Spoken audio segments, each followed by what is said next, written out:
அன்பிற்கினிய தம்பி விஜய் அவர்கள்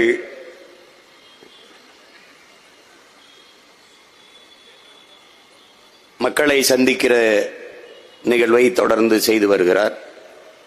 அதிலே இன்று கரூரிலே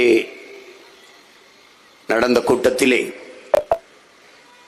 நெரிசலில் சிக்கி 20 பேர் உயிரிழந்து விட்டார்கள் என்கிற துயரை செய்தியை நமக்கு சொன்னபோது மிகுந்த மனவலியாக இருக்கிறது. அதிலே உயிரிழந்த நமது அன்பு பிள்ளைகள், உறவுகள் எல்லோருக்கும் நம்முடைய கண்ணீர் வணக்கத்தை செலுத்துவோம். அந்த துயரத்தில் ஆழ்ந்திருக்கிற நம் அன்பு சொந்தங்கள் அனைவருக்கும் நம்முடைய ஆறுதலை சொல்லுவோம்.